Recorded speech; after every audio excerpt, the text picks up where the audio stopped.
Manugang, pinakasalan ng biyenan. Ang sikretong nakatago sa likod nito ay gumimbal sa buong angkan. Ang binatang si Kael, na nagmula sa isang maliit na bayan sa Laguna, ang naging natatanging karangalan ng kanyang mga magulang nang makapasa siya sa isang vocational school para sa mekaniko.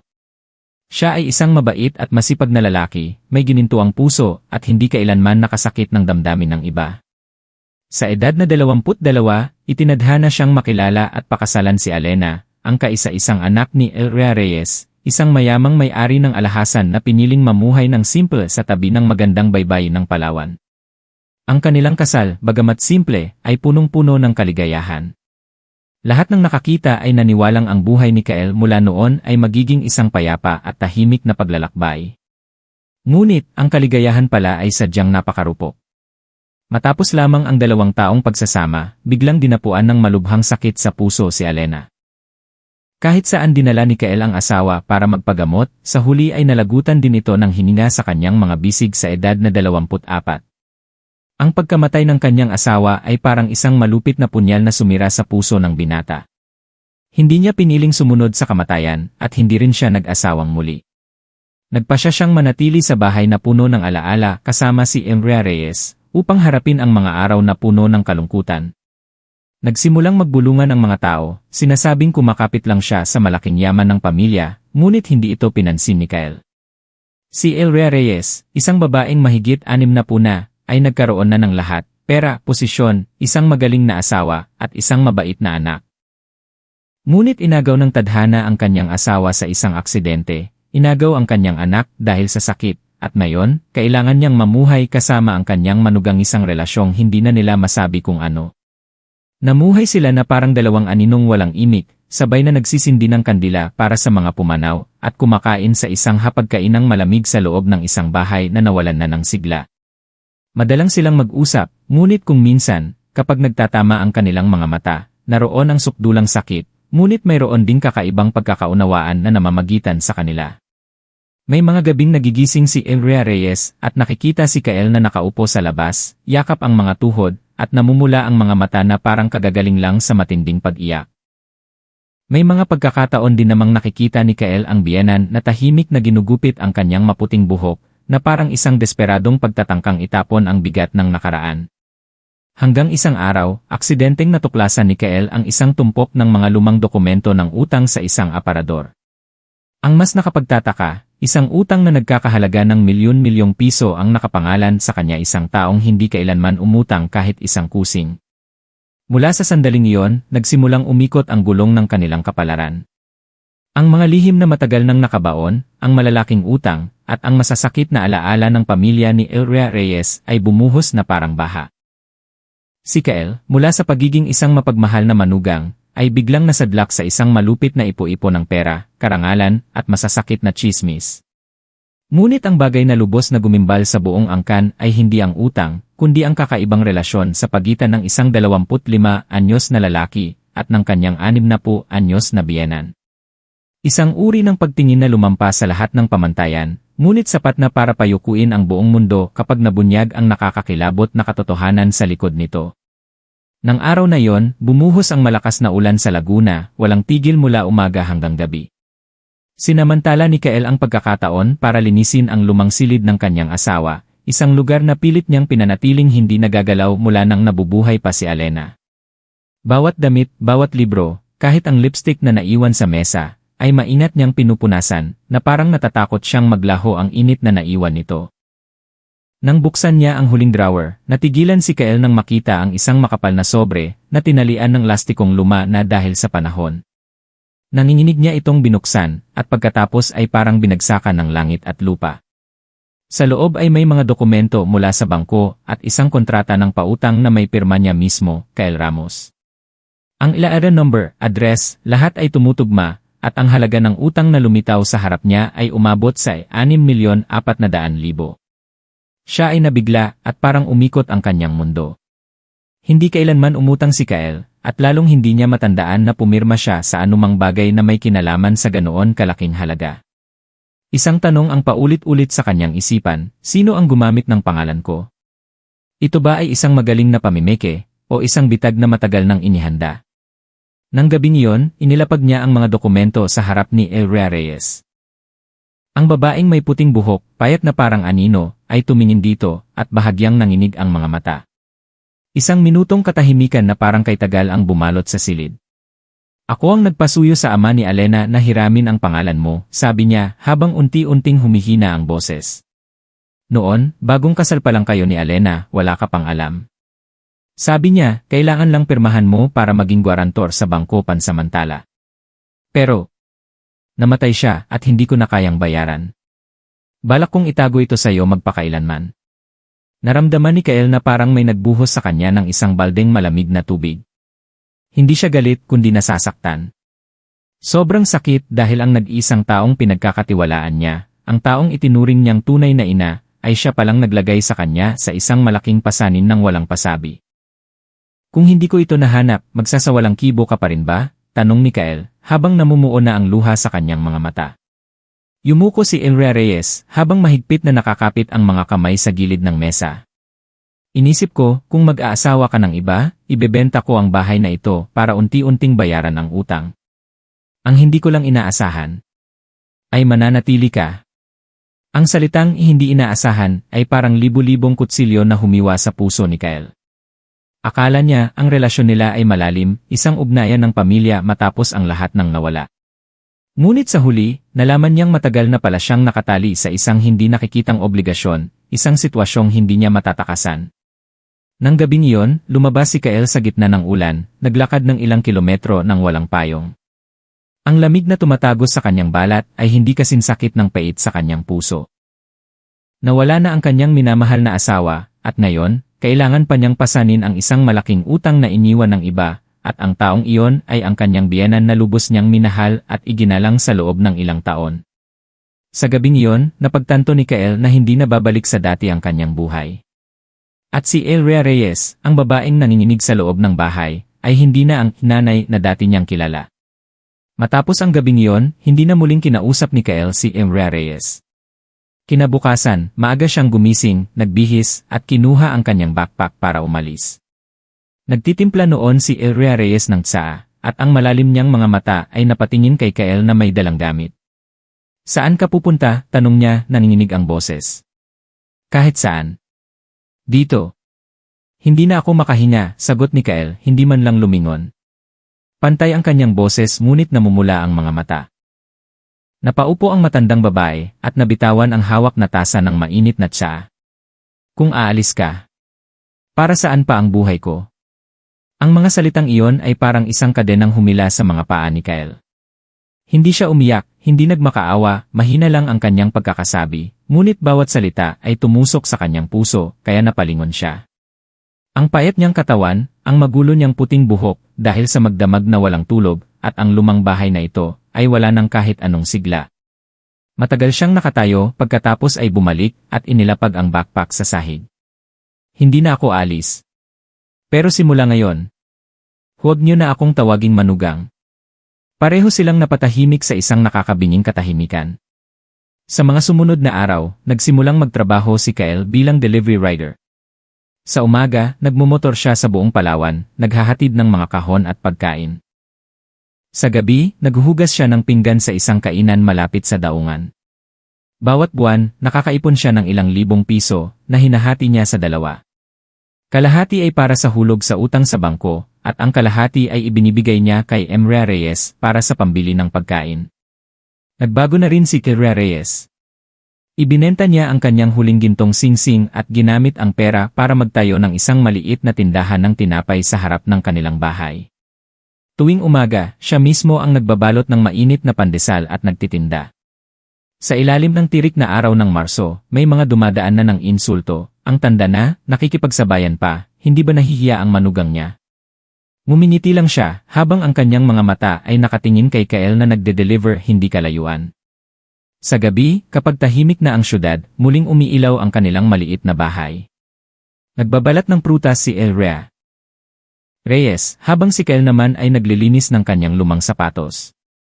Madalang silang mag-usap, ngunit minsan, tahimik nilang sinusundan ng tingin ang isa't isa, na parang kung mawawala ang isa, hindi na mabubuhay ang natitira. Isang beses, nilagnat ng mataas si Kael at hinimatay sa sopa. Nagmamadaling naghanap ng gamot si Elrea Reyes at magdamag siyang nagbantay, naglalagay ng basang bimpo at sinusubuan siya ng lugaw. Nang magising si Kael, nakita niyang nakatulog na ang biyenan sa tabi ng kama habang mahigpit pa ring hawak ang kanyang kamay. Sa katahimikan ng gabi, bumulong si Kael, "Nay, huwag na po natin tawagin ang isa't isa ng ganyan, pwede po ba?" Hindi sumagot si Elrea Reyes, ngunit bahagyang nanginig ang kanyang mga mata at parang nanikip ang kanyang dibdib. Hindi nila namalayan na wala na pala ang linya sa pagitan ng biyenan at manugang. Utang na loob ba ito o pagmamahal? Responsibilidad o isang mas malalim na damdamin na pareho nilang hindi magawang pangalanan? Sa ilalim ng kanilang bubong, sa gitna ng utang, sakit at mahahabang gabing walang tulog, isang kakaibang damdamin ang unti-unting sumisibol, tulad ng isang maliit na apoy sa gitna ng malamig na taglamig. Noong tag-araw na yon, ang init sa Laguna ay nakakainis, ngunit hindi ito maikukumpara sa bigat na nararamdaman ni Kael. Isang hapon, habang nagde-deliver, bigla siyang ipinatawag sa opisina ng barangay dahil sa isang reklamo. Ang pinagkakautangan ng yumaong asawa ni Elrea Reyes, si Emil Santos, ay natuklasan na si Kael ang nakapangalan sa utang, kaya hiniling nito sa mga otoridad na i-freeze ang kanyang mga ari-arian kung hindi niya babayaran ang natitirang halaga. Kahit na hindi mahigpit ang legal na pagkakatali, sapat na ang mga dokumento para dalhin si Kael sa korte kung igigiit ng kabilang panig. Nanginginig niyang hawak ang reklamo. Pag-uwi niya, ibinagsak niya ito sa mesa, habang nakatingin kay Elrea Reyes na parang naghihintay ng mas malinaw na paliwanag. "Paano ako mabubuhay ng ganito? Kailan ako matatahimik?" paus niyang tanong. Matagal na nanahimik si Elrea Reyes bago sumagot, "Kung asawa mo ako, ang ari-ariang ito ay magiging para sa ating dalawa. Hindi ka nila basta-basta may dedemanda." Natigilan si Kael. Pagkatapos ng isang segundo, nagtanong siya, hindi sigurado kung seryoso o nagbibiro, "Ang ibig niyong sabihin, magpakasal tayo?" Sa papel, tumango siya, habang ang mga mata ay puno ng kalungkutan. "Formalidad lang, walang kailangang gawin. Pero maililigtas ka nito sa mga problemang hindi mo naman kasalanan." Mapait na ngumiti si Kael, "Pakakasalan ang biyenan. Siguradong pagtatawanan ako ng buong baryo." "Mas mabuti na yan kaysa mamatay ka dahil sa utang na ito," sagot niya, at sa unang pagkakataon, ang boses niya ay hindi na mahina kundi matatag, tulad ng isang inang handang gawin ang lahat para protektahan ang kanyang anak. Magdamag hindi nakatulog si Kael. Inisip niya ang kanyang mga magulang sa probinsya, na dating ipinagmamalaki ang kanilang mabait na anak. Inisip niya ang kanyang mga kaibigan, kapitbahay, at kung ano ang sasabihin ng mga tao sa daungan.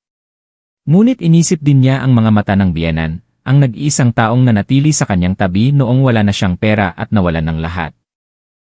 Kahit na itinago nito sa kanya ang tungkol sa utang, siya pa rin ang nag-iisang hindi siya iniwan. Kinabukasan, sa pagsikat ng araw, mahinang sinabi ni Kael, "Kung gusto niyo pa, magparehistro na tayo. Pero pagkatapos noon, huwag niyo na akong tawaging anak." Nanginginig na kinuha ni Elrea Reyes ang birth certificate at iba pang dokumento. Malamig ang kanyang mga kamay, ngunit ang puso niya ay mas mainit kaysa dati. 3 araw pagkatapos, sa isang maliit na opisina ng barangay, isang 25 anyos na lalaki at isang 60 anyos na babae na may puting buhok ang tahimik na pumirma sa kanilang marriage contract. Walang wedding gown, walang bulaklak, tanging isang pirma, isang tango, at isang tingin na hindi maipaliwanag. Wala silang sinabihan, ngunit ang kanilang tadhana, mula sa sandaling iyon, ay nagsimula ng isang bagong kabanata. Mula nang magkaroon sila ng marriage contract, parang walang nagbago sa bahay, pero hindi na rin tulad ng dati. Maaga pa rin gumigising si Elrea Reyes para maghanda ng tinapay, at si Kael ay nagde-deliver pa rin gaya ng dati.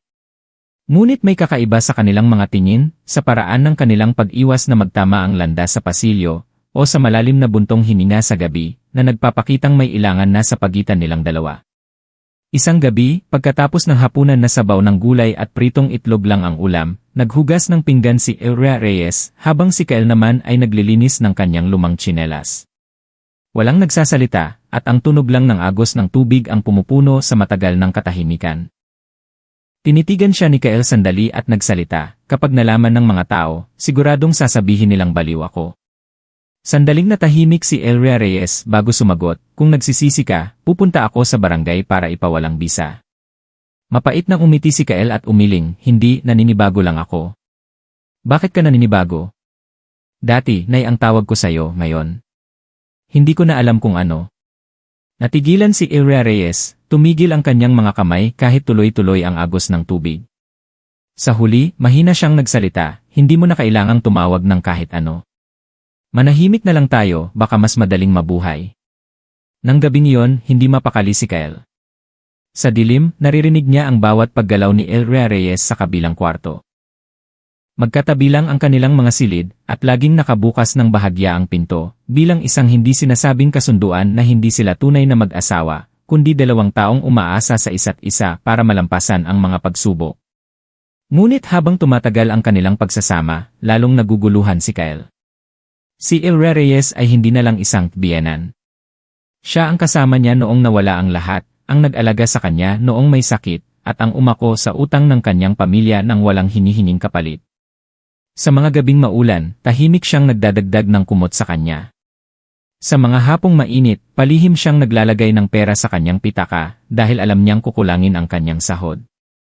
Nagsimulang matakot si Kael sa sarili niyang nararamdaman. Tinanong niya ang sarili, mahal ko ba siya bilang isang ina, bilang isang babae? Alam niya ang sagot pero hindi niya masabi. Dahil kung sasabihin niya, baka mawala pa ang huling taong natitira sa buhay niya. Isang araw, huli nang umuwi si Kael, puno ng grasa ang damit. Pagod, napaupo siya sa silya at nakita ang isang mangkok ng mainit na lugaw, isang piraso ng itlog na maalat, at hiniwang dahon sa mesa. Lumabas si Ilria Reyes mula sa kwarto, may dalang maligambam na bimpo, umupo ka lang dyan at pupunasan kita. Hinawakan ni Kael ang kanyang kamay at biglang nagsalita, ayoko nang tawagin mo akong anak. Hindi na ako anak mo mula nang pumirma tayo sa kasulatan. Natigilan si Ilria Reyes, namutla ang kanyang mukha, at naningilid ang luha sa kanyang mga mata. Hindi dahil sa takot o hiya, kundi dahil alam niya, mula sa sandaling iyon, ang damdaming matagal na nilang pilit itinatago ay hindi na maitatago pa. Mula sa sinabing iyon ni Kael, parang tumigil ang oras sa kanilang maliit na bahay. Nanahimik si Ilria Reyes buong gabi. Naghugas siya ng pinggan, naglinis, at matagal na naupo sa harap ng altar ni Alena, na parang humihingi ng gabay mula sa yumaong anak. Samantala, si Kael ay nakahiga sa kama, nakatitig sa kisam. Hindi siya nagsisisi sa sinabi niya, ngunit hindi niya maiwasang matakot. Natatakot siyang itulak siya palayo, na manahimik na lang ito magpakailanman, at mawalan na naman siya ng isang tao. Kinabukasan, madilim ang langit sa Palawan, kasabay ng bigat sa kanilang mga puso. Mas maaga gumising si Ilria Reyes. Isinuot niya ang isang luma ngunit eleganteng damit, isang bagay na matagal na niyang hindi isinusuot. Maayos ang pagkakapusod ng kanyang buhok at may kaunting kolorite sa mukha. Inilapag niya ang isang maliit na kwaderno sa mesa at sinabi kay Kael, ako. May sasabihin ako sa'yo. Naupo si Kael, tahimik na tumango. Itinulak niya ang kwaderno papalapit sa kanya. Narito ang lahat ng papeles, utang, at ari-arian. Ayon sa kasunduan, legal na tayong mag-asawa. Kung gusto mong itigil na ito, pupunta ako sa barangay para ipawalang bisa ang kasal. Walang sisihan. Pero kung gusto mo pa rin akong ituring na pamilya, naputol ang kanyang sinasabi, habang basa ang mga mata, huwag mo na akong hayaang mabuhay pa sa ganitong alanganing sitwasyon. Hinawakan ni Kael ang kanyang kamay, at sa unang pagkakataon, hinawakan niya ito ng mahigpit na parang ito na ang pinakamahalagang bagay sa kanyang buhay. Ako. Hindi ako mabuting tao, pero hindi pa ako nagmahal ng iba tulad ng pagmamahal ko sa'yo. Isang sandaling katahimikan, at pagkatapos ay sabay silang umiyak. Hindi ito hagulgol, kundi mga luhang tahimik na dumaloy, na parang naglalabas ng lahat ng sakit, hinanakit, at mga gabing walang tulog. Nang gabing iyon, inilipat ni Kael ang kanyang mga gamit sa kwarto ni Ilria Reyes. Wala silang ginawang lampas sa hangganan, nakahiga lang sila sa tabi ng isa't isa, pinapakinggan ang pagpatak ng ulan sa yero. Ipinatong ni Kael ang kanyang kamay sa kamay nito, habang marahan namang sumandal ang ulo nito sa kanyang balikat. Hindi na kailangan ng salita, hindi na kailangan ng paliwanag, sapat nang malaman na hindi na sila nag-iisa. Mula noon, namuhay sila bilang tunay na mag-asawa. Sa kabila ng agwat ng edad, sa kabila ng tsismis ng mga tao, tahimik silang nanatili sa tabi ng isa't isa. Kapag umuwi si Kael, may naghihintay sa kanya sa pinto. Kapag nagtitinda si Elrea Reyes ng tinapay, may naghahatid at sumusundo sa kanya. Nagsimulang mag-usap-usap ang mga kapitbahay. May mga nang insulto, may mga nagbubulungan, pero mayroon ding mga sumasang-ayon. Mas mabuti pa yan kaysa sa maraming mag-asawa ngayon na hindi naman tunay na nagmamahalan. Hindi nagpaliwanag sina Kael at Elrea Reyes, dahil alam nilang ang mayroon sila ay hindi pansamantala, kundi isang uri ng pag-ibig na hinubog ng pagkawala, sakripisyo, at pagpapatawad. Isang pag-ibig na walang sinumang nangahas na pangalanan, ngunit lubos na karapat-dapat igalang. Ang tahimik na pag-ibig sa pagitan ni Kael at Elrea Reyes ay patuloy na lumago, hindi maingay, hindi magarbo. Mga hapunan lang na mas kumpleto, mga tingin ng pasasalamat sa pagtatapos ng araw, at ang bagong damit na binili ni Elrea Reyes para kay Kael kahit ilang araw siyang hindi nag-almusal. Ngunit isang umaga ng taglagas, isang hindi inaasahang bisita ang dumating at sumira sa kanilang payapang buhay. Si Tita Helen, kapatid ng yumaong asawa ni Elrea Reyes, ay dumalaw mula sa Mindanao at pagpasok pa lang sa gate ay natigilan na. Kael, nandito ka pa pala? At bakit? Bakit kasama mo si Elrea Reyes? Bakit hindi mo sinabi sa akin na patay na pala si Alena? Ang mga salitang iyon ay parang isang palasong tumama sa puso nilang dalawa. Hindi tanga si Tita Helen. Isang tingin lang, sa paraan ng pagpatong ni Kael ng kamay sa balikat ni Elrea Reyes habang nagsasali ng tsaa, at sa pag-ingat ni Elrea Reyes sa paglalagay ng kanin sa plato ni Kael, naintindihan na niya ang lahat. Huwag mong sabihin. Nagsasama kayo bilang mag-asawa. Itinaas ni Elrea Reyes ang kanyang mukha, kalmado, at hindi tumanggi. Yumuko si Kael, magkadikit ang mga kamay, nahihiya at nasasaktan. Tumayo si Tita Helen, tumaas ang boses, Diyos ko, nababaliw ka na ba? Manugang mo siya. Tinawag kanyang nanay. Dati lang yon, mahinang sagot ni Elrea Reyes. Asawa ko na siya ngayon. Legal, ayon sa batas. Natulala si Tita Helen, pagkatapos ay galit na umalis, nag-iwan ng banta, dinudungisan mo ang pangalan ng ating pamilya. Hindi ako papayag dito. Pagkatapos ng araw na yon, mabilis na kumalat ang balita. Mas lumakas ang bulungan ng mga kapitbahay. May mga umiiwas. Pati ang mga dating kaibigan ay pumuputol na ng ugnayan. Pinayuhan ni Kael si Elrea Reyes na ibenta ang bahay at lumipat sa ibang lugar, ngunit umiling ito, ang pagtakas ay hindi solusyon. Hanggat wala tayong ginagawang masama, hindi natin kailangang matakot sa sasabihin ng iba. Kahit sinabi niya yon, sa gabi, palihim pa rin siyang umiiyak kapag akala niya ay tulog na si Kael. Samantala, si Kael naman ay hindi makatulog, iniisip ang nakaraan, si Alena, ang kanyang yumaong asawa. Nagsimula siyang magtanong sa sarili, tinatraidor ko ba ang mga pumanaw? Ang tanong na iyon ay bumabagabag sa kanya araw-araw. Isang gabi, kinuha ni Kael ang kanilang lumang wedding picture ni Alena para punasan. Nakatayo sa likod niya si Elrea Reyes, tahimik na nanonood bago nagsalita. Kung buhay pa si Alena, siguradong ayaw kanyang makitang nagdurusa ng ganito. Lumingon si Kael, at marahang nagtanong, naramdaman mo ba kahit minsan na mali ang ginagawa natin? Malungkot na umiti si Elrea Reyes, maraming beses.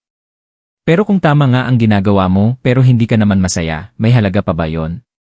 Natigilan si Kael sa sinabi nito. Naintindihan niya, ang pag-ibig na ito ay hindi mali dahil sa edad, hindi baluktot dahil sa opinyon ng iba, kundi mali lang dahil dumating ito pagkatapos ng isang buhay na puno ng pagkawala. At natatakot siya na kung patuloy siyang mag-aalala, balang araw, iiwan din siya ni Elrea Reyes tulad ng lahat ng taong minahal niya. Oktubre, nagsimulang lumamig ang hangin sa Palawan. Sa kanilang lumang bahay, naghanda si Kael ng pagkain para sa 3 anibersaryo ng pagkamatay ni Alena. Tuwing anibersaryo ng kanyang pagkamatay, nagtitipon ang ilang kamag-anak para magsindi ng kandila. Pero iba ngayon. Ang tsismis tungkol sa immoral na relasyon ni Kael at Elrea Reyes ay kumalat na. Ang mga nangakong darating ay hindi sumipot, ang mga dating kaibigan ay nagdahilan na lang na abala. Naupo si Kael sa harap ng tahimik na handaan, namumula ang mga mata. Habang nagsasalin ng alak, bumulong siya, Alena, patawad. Pero hindi ko na kayang mabuhay sa anino mo magpakailanman. Nakatayo si Elrea Reyes sa pinto ng kusina, nakasuot ng itim na damit, habang nakatingin sa altar ng anak, puno ng pagsisisi. Lumapit siya, naglagay ng isang mangkok ng ginataan, ang paborito ni Alena, sa altar, nanginginig ang kamay. Walang nagsasalita, ngunit ang bigat sa dibdib ay ramdam sa buong silid. Biglang tumunog ang gate. May isang taong pumasok. Si Tita Helen. May dala siyang isang bungkos ng puting bulaklak at isang papel. Natigilan si Kimra Reyes. Tumayo si Kel. Akala mo ba hahayaan ko lang ito? Nakakalap na ako ng sapat na ebidensya, isang reklamo laban sa iyo dahil sa paglabag sa moralidad ng pamilya at pagnanakaw ng ari-arian ng Pumanaw, ihahain ko ito sa Barangay Council. Malamig na sumagot si Ilria Reyes, wala akong nilalabag na batas. At tungkol sa moralidad, sino ang may karapatang humusga? Hinampas ni Tita Helen ang altar, pinakasalan mo ang sarili mong manugang. Inisip mo ba si Alena? Lumapit si Kel, pumagit na sa dalawa. Ako ang pumayag. Walang pumilit sa akin. Kung may dapat kamuhian, ako yon, hindi si Ilria Reyes. Gulat na napatingin si Tita Helen kay Kel. Ang payat na binata noon ay matangkad na ngayon, matatag ang tingin, at puno ng determinasyon ang boses. Mahal ko siya. Alam kong nakakagulat ito, pero kung hindi ako magpapakatotoo sa sarili ko, para na rin akong isang bangkay na walang kaluluwa. Hinila ni Ilria Reyes si Kel, marahang umiling, hindi mo na kailangang magsalita. May karapatan si Tita Helen na gawin ang sa tingin niya ay tama. Pero hindi ko hahayaang madungisan ang pangalan mo habang buhay dahil lang sa isang desisyon ko. Hinigpitan ni Kel ang hawak sa kanya, hindi ako nagsisisi. Kahit na kailangan kong umalis dito bukas, pipiliin ko pa ring manatili sa tabi mo. Ang mga salitang iyon ay nagpabigat sa buong silid. Hindi na nagsalita pa si Tita Helen, bumuntong hininga na lang siya, inilapag ang mga bulaklak sa altar at umalis, iniwan ang luma ng reklamo sa mesa, na wala pa ring pirma. Mula sa magulong araw na yon, mas naging tahimik si Ilria Reyes. Maaga siyang umaalis papuntang palengke at gabi na umuwi. Tuwing hapunan, silang dalawa lang. Pero hindi na niya tinitingnan si Kel tulad ng dati, may kung anong hindi maipaliwanag sa kanyang mga mata. Marahil ay takot, pag-aalinlangan o marahil paghahanda para sa isang pamamaalam. Napansin ito ni Kel. Nagsimula siyang umuwi ng mas maaga para tulungan siya sa pagtitinda. Bumili siya ng bagong bisikleta para ipalit sa luma, para ipasyal siya sa paligid ng lawa tuwing gabi. Ngunit kahit anong gawin niya, may distansya pa rin sa pagitan nila, na parang nagtatayo ito ng pader para protektahan siya mula sa sarili nitong damdamin. Isang gabi, habang nakaupo sila sa tabi ng lawa ng taal, at malamig ang hangin, mahinang nagsalita si Ilria Reyes, nakapagdesisyon na ako. Tumingin si Kel sa kanya, hindi kumukurap. May kinuha siyang papel mula sa kanyang bulsa. Ito ay divorce papers. Ayokong patuloy kang magdusa dahil sa mga chismis. Mahaba pa ang buhay mo, hindi kita pwedeng ikulong sa kasal na ito. Dahil lang ba sa awa? Gulat na tanong ni Kel. Iniisip mo bang awa lang ang nararamdaman ko para sa'yo? Hindi awa, kundi utang na loob. Alam ko, kung hindi dahil sa utang na yon, hindi ka papayag na pakasalan ang isang babaeng tulad ko. Tumawa si Kel, pero tuloy-tuloy ang agos ng kanyang luha. Pinakasalan kita hindi dahil napilitan ako. Sinabi mo noon, para saan pa ang mabuhay kung hindi ka magpapakatotoo sa sarili mo? Ngayon, ikaw naman ang sumasalungat sa sarili mong sinabi. Natahimik siya. Nanginginig si Kel habang nagsasalita, mahal kita. Wala akong pakialam sa sasabihin ng iba. Hindi ito awa, lalong hindi obligasyon, kundi dahil ikaw ang nagligtas sa akin, minahal mo ako sa paraang hindi pa nagawa ng iba. Pinunasan ni Ilria Reyes ang kanyang mga luha at mahinang sinabi, naniniwala ako sa iyo. Pero hindi ako naniniwala sa lipunang ito. Ang mga salitang iyon ay parang isang patalim na tumusok sa puso ni Kel. Kinabukasan, tahimik na isinara ni Ilria Reyes ang kanyang tindahan ng tinapay at iniwan ang susi ng bahay sa isang kamag-anak. Nag-iwan siya ng sulat para kay Kel. Aalis ako pansamantala, hindi para tumakas, kundi para bigyan ka ng panahon na mag-isip ng mabuti. Kung sa kabila ng lahat, gusto mo pa ring mamuhay kasama ang isang tulad ko, hanapin mo ako sa maliit na bahay sa labas ng Laguna, kung saan dating pinangarap ng tatay mo na magretiro. Maghihintay ako, pero hindi kita pipilitin. Binasa ni Kel ang sulat, gulong-gulo ang isip. Nakaupo siya sa tabi ng mesa, mahigpit na hawak ang papel na basa na ng luha. Nang gabing iyon, sa unang pagkakataon, naramdaman niyang ang bahay na ito ay kasing lamig ng isang ulila. 3 araw na ang lumipas mula nang umalis si Ilria Reyes. Wala nang tunog ng walis sa umaga, wala nang nagbubukas ng tindahan ng tinapay, at wala na ang pamilyar na tunog ng tsinelas sa pasilyo. Tanging si Kael na lang ang tahimik na nakaupo sa sala, na parang naging bato. Tumingin siya sa lumang litrato ni Alena, at pagkatapos ay sa bago nilang litrato ni Elrea Reyes noong araw ng kanilang kasal. 2 babae, 2 kabanata ng buhay. Ang isa ay ang kanyang kabataan, at ang isa ay kung saan niya natagpuan ang sarili matapos ang lahat. Sa ika-4 na gabi, nagising siya, lumabas at tumingala sa mabituing kalangitan. Tinanong niya ang sarili, kung hindi ko siya hahanapin, magkakaroon pa ba ako ng isa pang pagkakataon? Kinaumagahan, nag-impake si Kael. Nagdikit siya ng isang papel sa pinto ng tindahan, pansamantalang sarado. Magbubukas kapag bumalik na ang ngiti. Sumakay siya ng bus papuntang Laguna. Sa buong biyahe, blanko ang kanyang isip, ngunit ang puso niya ay kumakabog ng malakas. Ang bahay ay nasa gitna ng isang gubat ng mga puno, sa tabi ng isang maliit na burol. Ito ang lumang bahay na iniwan ng ama ni Elrea Reyes, na ngayon ay napapalibutan na ng damo. Ngunit ang nakapagtataka ay may nakita si Kael na isang bagong tanim na bougainvillea na nagsisimula ng mamukadkad. Ibig sabihin, narito pa rin siya. Pumasok siya sa gate, hindi ito nakalock. Sa loob, naamoy niya ang mabangong sabaw ng patola. Nakaupo si Elrea Reyes, nagbuburda, suot ang kanyang salamin. Nang iangat niya ang kanyang ulo at makita si Kael, natigilan siya. Hindi mo na kailangang hanapin ako, mahina niyang sabi. Kung hindi kita hahanapin. Paano ako mabubuhay, sagot ni Kael, nanginginig ang puso. Nakatayo sila na may maliit na distansya, walang nagsasalita.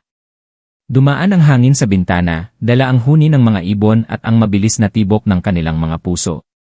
Lumapit si Kael at lumuhod sa harap niya.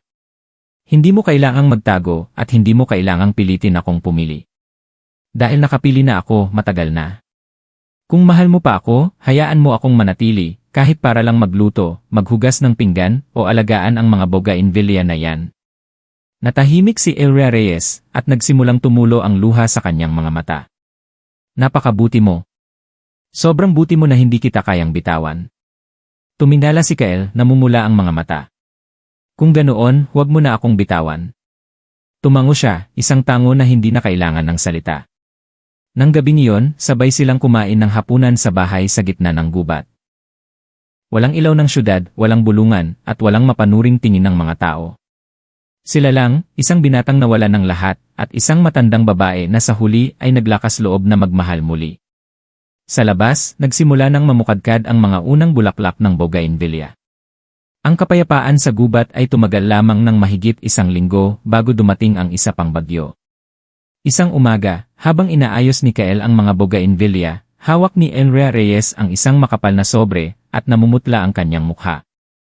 Walang pangalan ng nagpadala, tanging isang pulang selyo, Ye Bank, isang pangalang bago sa kanila. Sa loob ay isang kopya ng isang kontrata ng pautang mula 11 taon na ang nakalipas. Ang pangalang nakapirma ay Luis Reyes, ang yumaong asawa ni Elrea Reyes, ama ni Alena, at ang dating may-ari ng bahay na matagal na nilang naibenta. Ang nagpatumba kay Elrea Reyes ay ang kasamang kumpirmasyon ng obligasyon ng gwarantor, si Kael, na noon ay 14 na taong gulang pa lang, ay ginamit ang pangalan ng kanyang magiging biyenan dahil siya ang pinakamalapit at pinakamadaling manipulahin. Ang kabuang utang ay 6,400,000 kasama na ang prinsipal at interes pagkatapos ng 11 taon. Natigilan si Elrea Reyes, nanginginig na niyakap ang sulat at bumulong, niloko niya. Niloko niya kahit ang isang menor de edad na manugang. Binasa ni Kael ang lahat at parang umikot ang kanyang mundo.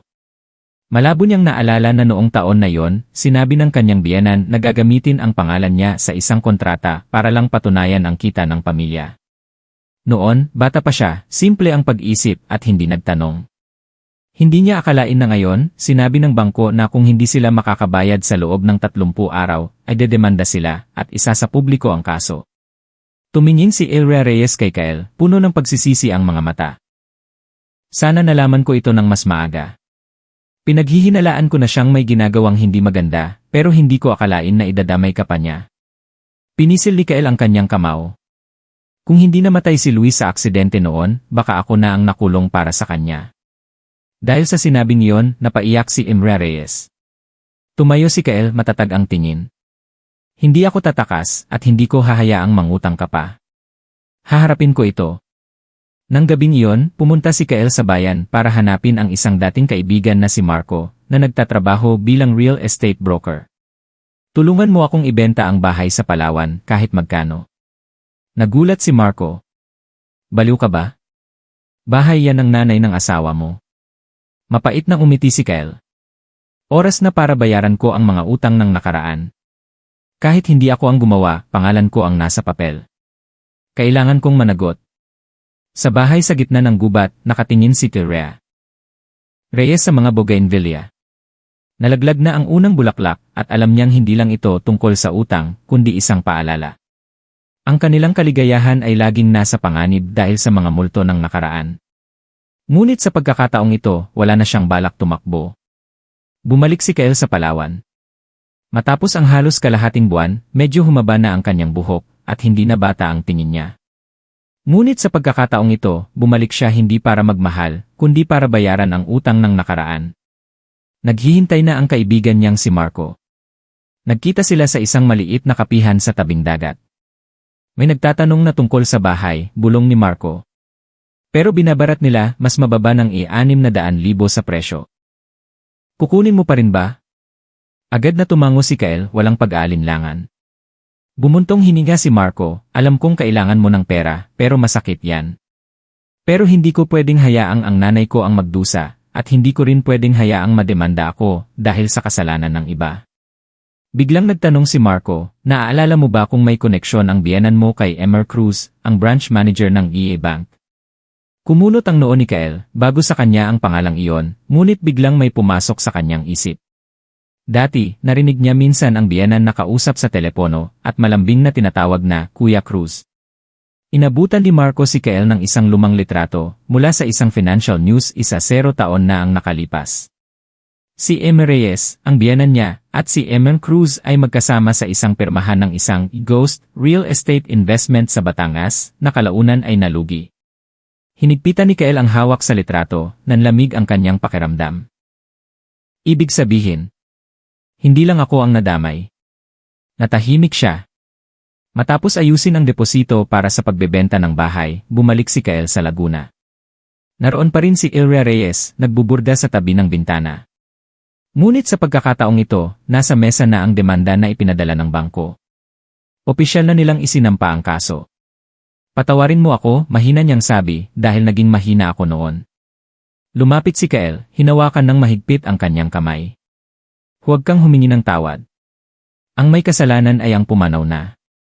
Pero hindi dapat pagbayaran ng mga nabubuhay ang kanilang pagkakamali sa pamamagitan ng pananahimik. Ikinuwento niya ang lahat. Ang litrato tungkol sa ghost investment at ang pangalang Cruz. Pareho silang natahimik pagkatapos ay bumuntong hininga siya. Narinig ko na yan noon pero akala ko biktima lang ang asawa ko. Siya ang nagplano ng lahat at isa ka lang sa mga ginamit niya, sabi ni Kael, may pagkamulat sa kanyang mga mata. Nay, hindi lang ako magbabayad ng utang. Ibubunyag ko ang lahat para ang mga nagtago sa dilim ng nakaraan ay hindi na masisira pa ang ating kasalukuyan. Sa unang pagkakataon, nakita ni Ilria Reyes si Kael hindi lang bilang isang manugang, hindi lang bilang lalaking minahal niya, kundi bilang isang tunay na lalaki, handang umako ng responsibilidad, harapin ang problema, at ipaglaban ang hustisya. Nang bumalik si Kael sa Palawan para mag-apply ng loan restructuring at hilingin ang muling pagsusuri sa loan, hindi lang papeles ang dala niya. Nasa loob ng kanyang bag ay isang lumang litrato, ebidensya ng koneksyon ng kanyang yumaong biyenan at ni Emer Cruz, ang manager ng EA Bank. Sa una, minaliit lang ng staff ang kanyang request, ngunit nang ipakita ni Kael ang litrato, nagbago ang kanilang reaksyon. Agad na ipinasa ang kanyang kaso sa mas mataas na opisyal. 3 araw pagkatapos, isang sulat na walang pangalan ang isinuksok sa pintuan ng tinutuluyan ni Kael. Sa loob ay isang maliit na VSC, kasama ang isang papel na may nakasulat, kung gusto mong malaman kung aksidente talaga ang pagkamatay ni Emer Reyes, panoorin mo ang video noong 11:58 West ng Abril. Huwag kang maniwala sa hospital records. Isinaksak ni Kael ang i-Facebook sa laptop. Isa itong clip mula sa isang traffic camera malapit sa highway kung saan sinasabing nabundol ng truck si Emer Reyes habang naglalakad. Malabo ang imahe, pero sapat para makitang hindi naglalakad-lakad si N. Reyes. Nakatayo siya sa tabi ng isang itim na sasakyan, at sa huling sandali, may malakas na nagtulak sa kanya mula sa likod. Natigilan si Kyle.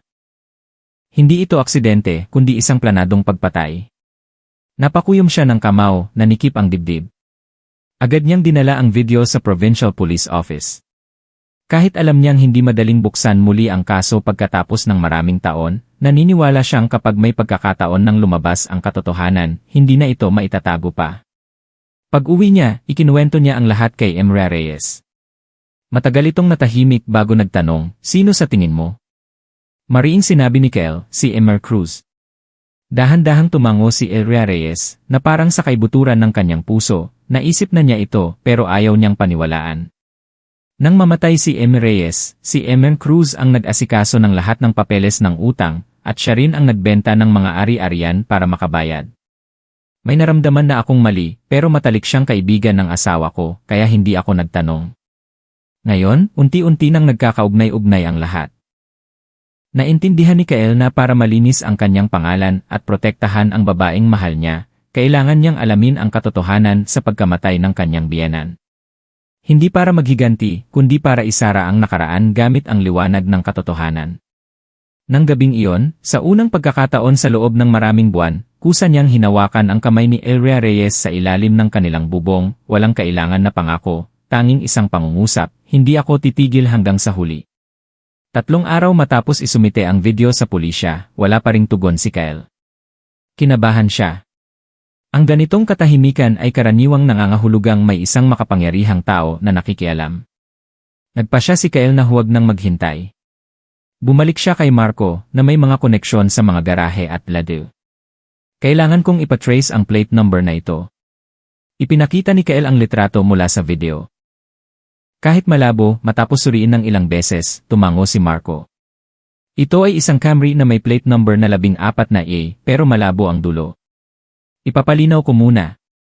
Nang hapong iyon, habang kumakain sa isang karinderya, nakatanggap si Kyle ng tawag mula sa isang hindi kilalang numero. Isang paos na boses ng lalaki ang narinig, tumigil ka na. Manugang ka lang, hindi mo na kailangang maghalungkat pa. Hayaan mo nang manahimik ang nakaraan. Malamig na sumagot si Kyle, kung gusto ninyong manahimik ito, huwag ninyong hayaang sirain nito ang aming kasalukuyan. Mapait na tumawa ang lalaki at ibinaba ang telepono. Wala pang 1 oras, tumawag si Marco, nagmamadali, Kyle, umuwi ka na ba? May pumunta sa garahe kung saan ko ipinalinis ang litrato, at nagtanong tungkol sa plate number. Tingin ko sinusundan na tayo. Nang gabing iyon, lumipat ng tirahan si Kyle. Bumalik siya sa bahay sa Laguna nang walang pasabi. Nag-aalala si Enrea Reyes nang makita siya. May nangyari ba? Tumango si Kyle. Ikinuwento niya ang lahat, ang tawag, ang pagsubaybay, at ang hinalang may gustong magtago ng ebidensya. Nay, kung si Emer Cruz na ang sangkot, hindi lang siya nagnakaw, baka pumatay pa siya. Natahimik si Emra Reyes. Hindi maitago sa kanyang mga mata ang takot. Ngunit pagkatapos ng 1 minuto, tumayo siya, pumasok sa kwarto at bumalik na may dalang isang lumang folder. Ito ang lahat ng papeles tungkol sa investment ni Emra Reyes kay Cruz. May kasunduan at listahan ng mga ari-arian na nakapangalan sa iba. Hindi ko ito inilabas dahil natakot akong gantihan. Pero kung handa kang ituloy ito, hindi na rin ako magtatago.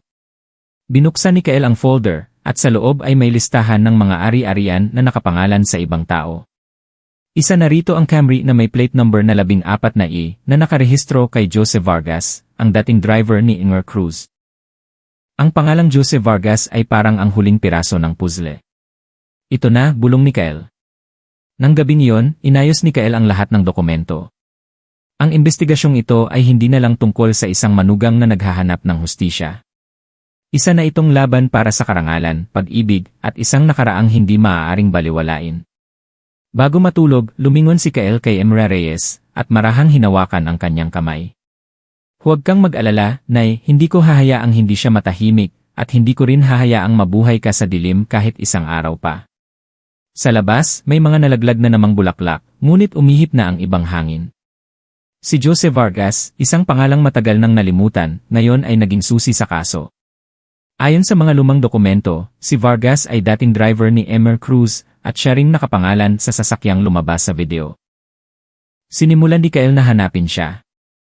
Sa tulong ng isang kaibigan, nahanap niya ang huling address ni Vargas, isang maliit na komunidad sa tabi ng ilog sa Pampanga. Isang lumang bahay na halos guguho na. Sarado ang pinto, ngunit sinabi ng mga kapitbahay na buhay pa si Amy Vargas. Nakikita pa raw nila siyang umuwi tuwing gabi, ilang buwan na ang nakalipas. Nag-abang si Kael mula umaga hanggang hapon. Malamig at mahalumigmig ang hangin na nagbigay sa kanya ng pasensya at kaba. Eksaktong 5 oras 20 minuto ng hapon, isang lalaking mahigit 50, payat, at may suot na sombrero ang huminto sa gate. Mukhang pagod at palaging tumitingin sa paligid. Lumapit si Kael at diretsahang sinabi, "Kayo po si Joseph Vargas."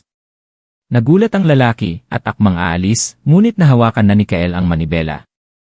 "Ako po si Kael, manugang ni M. Reyes. Ang nangyari 11 taon na ang nakalipas, naaalala niyo pa po ba?" Natahimik si Vargas. Nagpatuloy si Kael, "Hindi po kayo ang pumatay. Pero kung mananahimik kayo, ang taong nasa likod nito ay habambuhay na magiging ligtas." Tinitigan ni Vargas si Kael. Maya-maya, bumuntong hininga siya at pinapasok si Kael. Sa loob, isang maruming silid na amoy amag. Nagsali ng tubig si Vargas, ngunit nanginginig ang kanyang mga kamay. "Wala akong balak patayin si M. Reyes. Noong araw na yon, driver lang ako." Tumango si Kael. "Sino po ang nasa likod ng sasakyan?" Hinigpitan ni Vargas ang hawak sa baso. "Si Emer Cruz. Siya ang nakipagkita kay M. Reyes. Hindi ako pwedeng umalis sa sasakyan, naghintay lang ako. Pero nang lumabas si M. Reyes, nagtalo sila. Tapos, tinulak ni Emer Cruz si M. Reyes ng malakas. Kumunot ang noo ni Kael. Nakita niyo po ba mismo?" Tumango si Vargas. "Pero pagkatapos noon, pinilit akong mag-resign, binigyan ng pera, at binantaan. Kapag nagsalita raw ako, mapapahamak ang pamilya ko." Natahimik si Kael. "Ngayon po, handa na ba kayong tumestigo?" Tumingin si Vargas sa kanya, nag-aalinlangan. Pagkatapos ay mahina siyang nagsalita, "Kung may poprotekta sa pamilya ko, lalabas ako. Matagal na akong binabagabag nito." Hinigpitan ni Kael ang hawak sa kamay ni Vargas at matatag na sinabi, "Ako po ang poprotekta sa inyo, dahil walang sinuman ang dapat mabuhay sa dilim kung hindi naman sila ang may kasalanan." Nang gabing iyon, umuwi si Kael na puno ng pag-asa. Sa unang pagkakataon, sumikat ang liwanag ng hustisya, at alam niyang mula ngayon, ang laban ay hindi na lang tungkol sa pera, kundi isang hayagang pakikipaglaban sa taong nagdulot ng lahat ng trahedya sa kanyang pamilya. Kinabukasan, pumunta si Kael sa opisina ni Attorney Diaz, isang kilalang abogado sa mga komplikadong kaso. Si Attorney Diaz ay isang kagalang-galang na lalaki, may puti ng buhok at matalas na tingin. Matapos pakinggan ng lahat, hindi siya agad pumayag at nagtanong, "Sigurado ka bang lalabas si Joseph Vargas para tumestigo?" Matatag na tumango si Kael, "Opo." Handa siyang pumirma kung may legal na proteksyon. Mapait na umiti si Attorney Diaz, "Madali lang ang legal na proteksyon, pero ang proteksyon mula sa mapanirang media. Kakayanin mo ba?" Walang pag-aalinlangang sumagot si Kael, "Mas marami na po akong tiniis kaysa dyan." 2 araw pagkatapos, opisyal na isinampa ang kaso sa Korte ng Laguna, kasama ang hiling na muling imbestigahan ang pagkamatay ni M. Reyes. Kasabay nito, nagpadala si Kael ng kopya sa ilang kilalang mamamahayag. Alam niyang kailangan ng suporta ng publiko para sa hustisya. Ngunit, mas mabilis na nagbago ang ihip ng hangin kaysa sa inaasahan niya. Isang linggo lang, sunod-sunod na artikulo ang lumabas online, manugang na palamunin, nagbabalak ang kinin ang yaman ng biyenan, 25 anyos na lalaki, ginagamit ang 60 anyos na babae, ang tunay na kulay ng mabait na manugang. Natigilan si Kael sa harap ng laptop. Mga edit na larawan, masasakit na komento, at mga salitang mapanira ang bumaha. Tumawag ang kaibigan niyang si Marco, siguradong si Cruz ang may gawa niyan. Sinisiraan kanya para ilihis ang issue. Alam ito ni Kael, pero hindi niya inaasahan na sa pinakamahina niyang punto siya atakehin. Ang relasyon nila ni M. Reyes. Hindi siya takot na hindi maintindihan.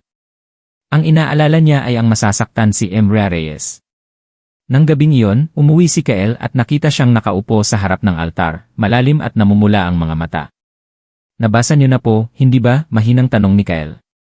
Hindi sumagot si Kimra Reyes.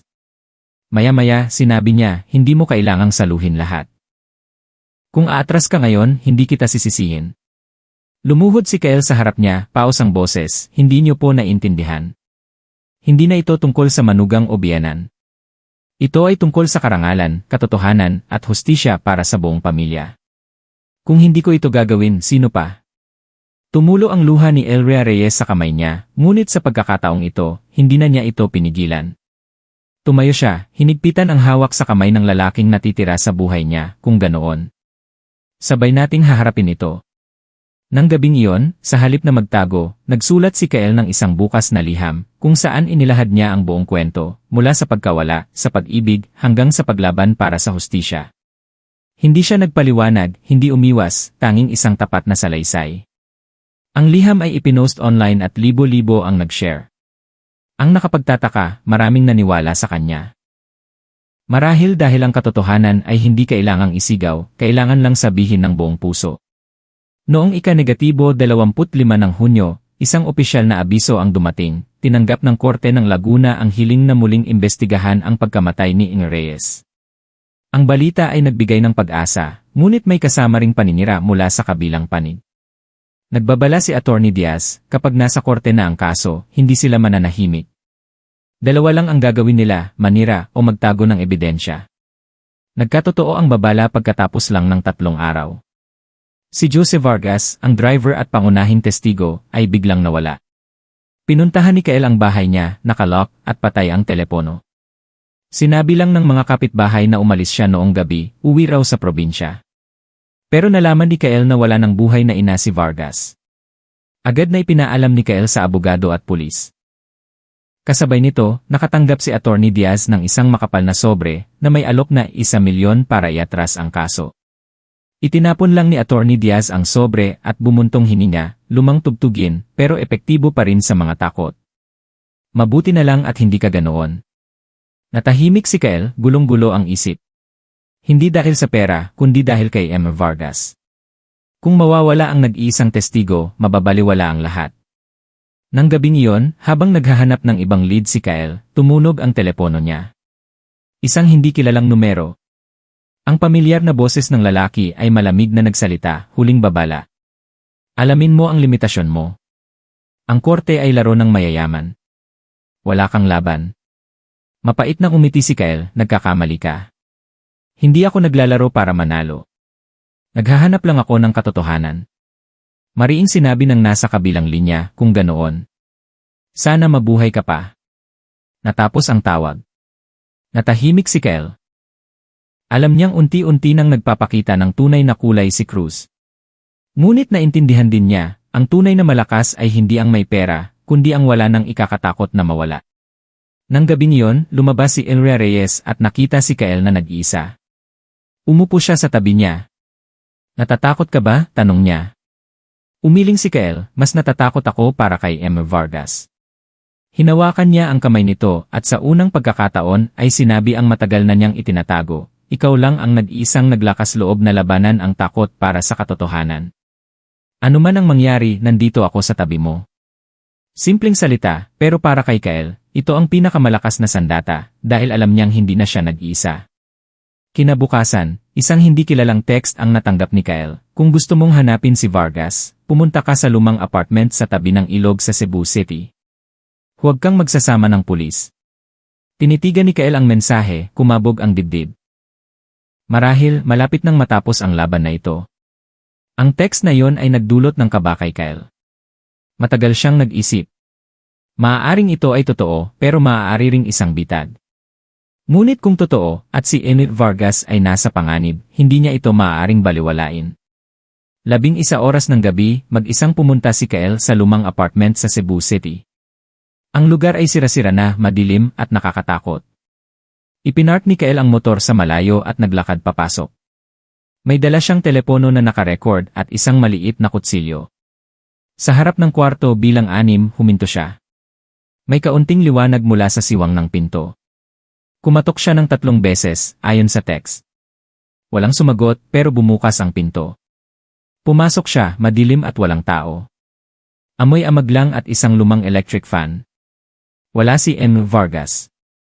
Papasok pa lang siya nang biglang may sumugod mula sa likod ng aparador. Mabilis siyang nakaiwas sa unang suntok, ngunit isang suntok mula sa likod ang nagpahilo sa kanya. Dalawang lalaking nakamaskara ang humawak sa kanya. Ang pangatlo na walang maskara ay lumabas. Nakilala niya ito, si Rico, ang kanang kamay ni Emmett Cruz. Umisi si Rico, wala kaming pakialam kay Vargas.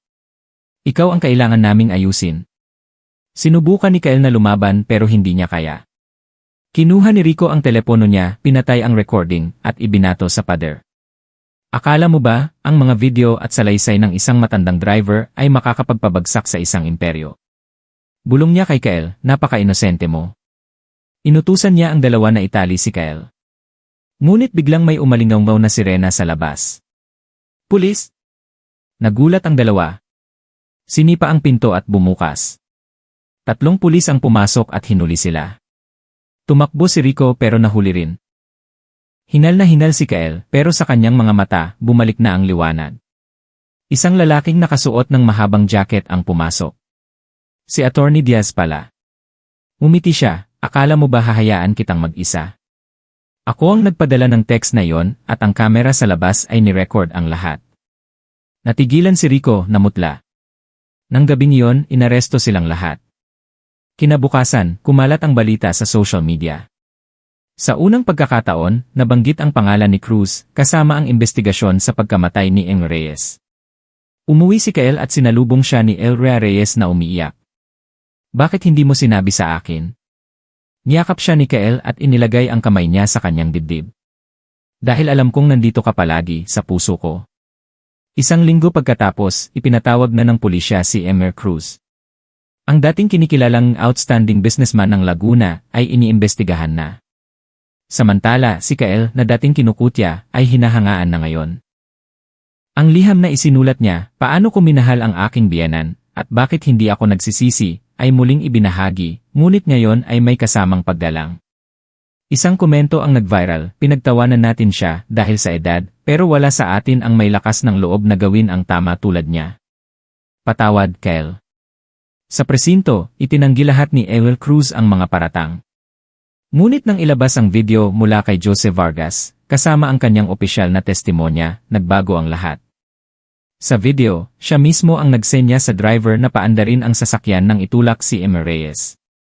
Ang kasunduan sa pagbura ng utang na pinapirmahan niya kay Enria Reyes, na hindi dumaan sa tamang proseso, ay nabunyag na isang panloloko para makuha ang kanilang mga ari-arian. Ang batas ay may sariling mga mata. Isang buwan pagkatapos, opisyal ng kinasuhan si Emer Cruz. Sa panig ni Kael, kahit nanalo na, nanatili siyang mapagkumbaba. Umiwas siya sa media at tinanggihan ang lahat ng interview. Dahil naiintindihan niyang, kahit lumabas na ang katotohanan, ang sakit ng pagkawala ay hindi na mabubura pa. Isang gabi, tinanong siya ni Elrea Reyes, galit ka ba sa kanya? Umiling si Kael. Hindi. Pero hindi ko siya patatawarin. Dahil ang pagpapatawad ay paglimot. At pinili kong tandaan para wala nang iba pang dumanas nito. Hinigpitan niya ang hawak sa kamay nito. Sa sandaling iyon, naintindihan niyang ang lalaking ito ay hindi lang manugang o kasintahan, kundi ang kanyang natatanging sandigan, matatag at mapagbigay. Ilang araw pagkatapos, bumisita si Attorney Diaz, sinabing magsisimula na ang paglilitis sa loob ng 2 linggo. Maaari nang hilingin ni Kael at Enria Reyes na ibalik ang mga ari-ariang kinuha sa kanila. Isang pangungusap lang ang sinabi ni Kael, hindi ko kailangan ng pera. Kailangan ko lang na nandito si nanay. Noong ika-18 ng Agosto, sinimulan ang paglilitis kay Cruz. Puno ang korte. Maraming mamamahayag. Hindi lang sila interesado sa kaso, kundi sa isang espesyal na tao, si Kael, ang binatang manugang na dating kinukutya, na ngayon ay tumatayo para sa hustisya. Nasa unahan si Kael at Enria Reyes. Inayos ni Kael ang kwelyo ng damit ng ina at hinawakan ang kamay nito. Hindi na sila umiiwas sa tingin ng mga tao, dahil ang katotohanan ay nagbigay sa kanila ng karapatang tumayo ng may dangal. Halos 6 na oras tumagal ang paglilitis. Inilahad ng tagausig ang lahat ng ebidensya, ang video, mga recording, at ang testimonya ni Jose Vargas. Ang mga dokumento ay nagpapakitang ginamit ni Cruz ang kanyang posisyon para pilitin si Elrea Reyes na pirmahan ang paglilipat ng ari-arian ng labag sa batas. Ang depensa ng abogado ni Cruz ay isa lang, ginawa ito ng kliyente ko dahil sa pag-aalala sa pamilya ni Elrea Reyes, hindi para magnakaw. Ngunit hindi nito nabura ang malinaw na katotohanan. Sa huling bahagi, tinawag si Kyle. 3 pangungusap lang ang sinabi niya, hindi ko kailangan ng pera. Ang kailangan ko lang ay matahimik ang aking ama, mabuhay ng payapa ang aking ina, at maintindihan ng lipunan na ang hustisya ay maaaring maantala, pero hinding-hindi mawawala. Nagpalakpakan ang buong korte. Sa huli, hinatulan si Cruz ng 18 taong pagkakakulong, at inutusang ibalik ang lahat ng ari-arian, kasama ang 6 milyon. Nang marinig ang hatol, umiyak si Elrea Reyes. Hindi dahil sa tuwa, kundi dahil pagkatapos ng maraming taon ng pagdurusa, sa wakas ay natapos na ang isang kabanata ng kanilang buhay. Nang hapong iyon, pag-uwi nila, may mga kapitbahay na naghihintay. Isang babae ang lumapit, pasensya na sa mga nasabi namin noon. Ngayon, nakikita namin si Kyle ay isang lalaking dapat igalang. Sumunod ang isa pa, hindi lang manugang si Kyle, kundi isang tunay na haligi ng tahanan. Ngumiti si Elrea Reyes. Yumuko lang si Kyle para magpasalamat. Nang gabing iyon, naupo siya sa labas, nakatingin sa langit. Maraming unos ang dumaan, at naintindihan niyang may mga dilim pa rin sa buhay, ngunit kung mananatiling malinis ang konsensya, bawat hakbang ay liwanag. 2 buwan pagkatapos, ipinaayos ang lumang bahay ni Elrea Reyes sa Quezon City. Simple pero maaliwalas at mainit ang pakiramdam. Bawat sulok ay may bagong buhay, hindi dahil sa material na bagay, kundi dahil sa kapayapaan pagkatapos ng bagyo. Isang umaga, nakatayo si Elrea Reyes sa hardin, hinahawakan ang isang bagong bukad na rosas. Lumabas si Kyle na may dalang tasa ng tsaa. Mahilig ka pa ring mag-alaga ng mga bulaklak, Nay, no? Dahil hindi nagsisinungaling ang mga bulaklak. Malungkot man o masaya, makikita mo agad. Ngumiti siya. Umupo sila sa ilalim ng mga bougainvillea. Hindi na kailangan ng maraming salita, sapat na ang katahimikan para magpainit ng puso. Maya-maya, may kinuha si Kyle sa kanyang bulsa, mga papeles para sa isang libreng vocational training center para sa mga kabataan. Isang pangarap na matagal na niyang itinatago. Ano sa tingin mo, Nay, kung magtatayo tayo ng libreng training center para sa mga bata dito, o sa mga katulad ko noon? Naluha si Elrea Reyes, akala mo ba hindi kita sasamahan dyan? Ngumiti si Kyle. Alam niyang, kasama ang ina, walang imposible. Nang gabing iyon, nakatanggap sila ng imbitasyon mula sa lokal na pamahalaan para sa isang parangal para sa mga natatanging mamamayan, at isa si Kyle sa mga nominado. Sa una, tumanggi siya, pero hinawakan ni Elrea Reyes ang kanyang kamay, hindi para sumikat ka, kundi para malaman ng mga batang nawawalan ng pag-asa na ang isang tulad mo ay nagsimula rin sa mga sugat. Tumango siya. Sa seremonya, nang tanungin siya kung ano ang nagbigay sa kanya ng lakas, sumagot si Kyle, dahil sa pag-ibig. Pag-ibig sa isang taong dating biyenan ko, ang nag-iisang hindi ako iniwan, kahit tinalikuran ako ng mundo. At dahil totoo ang pag-ibig na yon, wala akong dapat ikahiya. Nagpalakpakan ng lahat, wala nang mapanuring tingin, tanging paghanga at pagkaantig. Ilang buwan pagkatapos, nagdaos si Kyle at Elrea Reyes ng isang maliit na selebrasyon, hindi kasal, kundi isang anibersaryo ng 2 taong dating magbiyenan, na ngayon ay piniling maglakbay ng magkasama bilang magkaibigan sa buhay. Hindi na kailangan ng titulo, hindi na kailangan ng pagkilala ng iba. Sapat nang tumingin sila sa isa't isa at malaman na ito na ang kanilang tahanan. Sa huling gabi ng taon, pumutok ang mga paputok sa kalangitan ng Laguna. Sumandal si Elrea Reyes sa balikat ni Kyle, mahina ang boses, akala ko, dito na magtatapos ang buhay ko. Pero binigyan mo ako ng panibagong buhay, hindi bilang isang 60 anyos na babae, kundi bilang isang taong muling nabuhay dahil sa pag-ibig. Hinigpitan ni Kyle ang hawak sa kamay niya, at ako naman, sa wakas ay nalaman kong may mga pagkawala na hindi katapusan, kundi simula para sa mga tamang bagay. Ang kwento ni Kyle at Elrea Reyes ay hindi lang isang espesyal na pag-ibigan, na lumampas sa lahat ng hangganan ng edad at lipunan, kundi isang tahimik na epiko ng katapangan, katapatan, at pagnanais na mabuhay ng totoo sa puso. Sa isang lipunang puno pa rin ng mga pagkiling, at sanay na tingnan ang pag-ibig sa pamamagitan ng mga pamantayan, pinili nilang lumaban sa agos. Tiniis nila ang mga paninira, mga mapanuring tingin, at kahit pagkamuhi, ngunit hindi sila bumitaw. Ang kanilang pag-ibig ay hindi maingay, hindi magarbo, ngunit tapat at matatag. Ito ay isang pag-ibig na hinubog ng pagkawala, ng mga araw ng pakikipaglaban sa kawalang katarungan, at sa huli ay kinilala ng lipunan, hindi sa pamamagitan ng papel, kundi sa puso ng mga tao. Ang kwento ng hustisya na ipinaglaban ni Kael ay isang patunay na kung mananatili ang kabutihan at tiwala sa mga kabataan, kaya nilang baguhin ang isang sistemang tila hindi matitinad. Hindi bayani si Kael. Isa lang siyang anak, isang ordinaryong lalaki, na naglakas loob na piliin ang tama, kahit alam niyang mahirap ang daan. At si Elrea Reyes, isang babaeng nawala ng lahat, ay napanatili ang kanyang kabutihan, kahinahunan, at dignidad bilang isang ina, at isang babaeng natutong magmahal muli. Ang pag-ibig ay walang limitasyon sa edad, estado, o opinyon, basta't ito ay nagmumula sa katapatan at hindi nakakasakit ng iba. Ang hustisya ay maaaring maantala, ngunit hinding-hindi mawawala kung may mga taong handang ipaglaban ang katotohanan. Ang pamilya ay hindi kailangang buuin ng dugo o pangalan, maaari itong magmula sa mga taong handang manatili, magmahal, at sabay na harapin ang mga bagyo. At sa huli, huwag nating husgahan ang isang tao batay sa panlabas na anyo o mga tsismis. Bawat isa ay may kwentong hindi pa nasasabi, at kung minsan, ang kwentong iyon ay sapat na para baguhin ang ating pananaw sa buhay. Kung nakinig ka hanggang dito, marahil ay may sarili ka ring mga pagninilay. Sino ka man, nasaan ka man, tandaan mo, hindi lahat ng naiba sa atin ay mali, at hindi lahat ng tama ay madaling tanggapin sa simula. Ngunit ang pagiging totoo sa sarili ay laging ang tamang pagpili para sa puso ng bawat isa. Nagtapos na ang kwento, ngunit sana ang mga mensaheng dala nito ay manatiling umaalingaw sa ating mga puso.